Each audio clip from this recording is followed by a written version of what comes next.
সশক্ত সেনা সমৃদ্ধ ভারত। ভারতীয় সেনাবাহিনীর পরাক্রম ও বীরত্বকে সামনে রেখে রবিবার থেকে বালুরঘাটে শুরু হলো আর্মি মেলা। দক্ষিণ দিনাজপুর জেলার বালুরঘাট স্টেডিয়ামে দুদিন ব্যাপী এই মেলার আয়োজন করা হয়।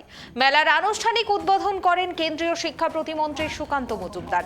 উদ্বোধনী অনুষ্ঠানে উপস্থিত ছিলেন ভারতীয় সেনার ঊর্ধ্বতন আধিকারিকরা, বিধায়ক বুধরাই টুডু, গঙ্গারামপুরের বিধায়ক সত্যেন্দ্রনাথ রায় সহ অন্যান্য সেনা আধিকারিক ও বিশিষ্ট ব্যক্তিবর্গ। মেলা প্রাঙ্গণে ভারতীয় সেনাবাহিনীর যুদ্ধে ব্যবহৃত অত্যাধুনিক অস্ত্রশস্ত্রের প্রদর্শনী করা হচ্ছে।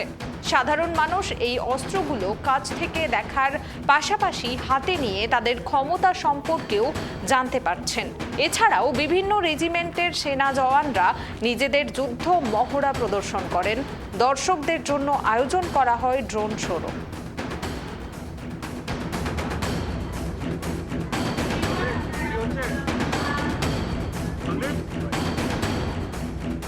যেখানে ভারতীয় সেনাবাহিনী তাদের পরাক্রম, যুদ্ধ কৌশল এখানে তারা প্রদর্শিত করেছে, অস্ত্রশস্ত্র প্রদর্শিত করেছে, বোফোর্স থেকে শুরু করে একাধিক অস্ত্র সরঞ্জাম এখানে রাখা হয়েছে, যা আগামী দিনে আমাদের সেনাবাহিনীর কাজকে শুধু দেখাবেই নয়, যুব সমাজকে উদ্বুদ্ধ করবে ভারতীয় সেনাতে অংশগ্রহণ করার জন্য এবং ভারতীয় সেনাতে তাদের অংশগ্রহণ এবং ভারত মাতার সেবা করার জন্য।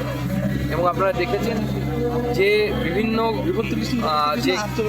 যে মিউল হোক, অর্থাৎ রোবোটিক মিউল, অর্থাৎ রোবটের মাধ্যমে হাঁটাচলা করা কুকুর হোক, ড্রোন হোক বা অন্যান্য সামগ্রী হোক, LMG থেকে শুরু করে সমস্ত আধুনিক বন্দুক, অস্ত্রশস্ত্র সমস্ত সম্ভার এখানে আনা হয়েছে। সেজন্য ভারতীয় আর্মিকে আমি অসংখ্য ধন্যবাদ জানাই।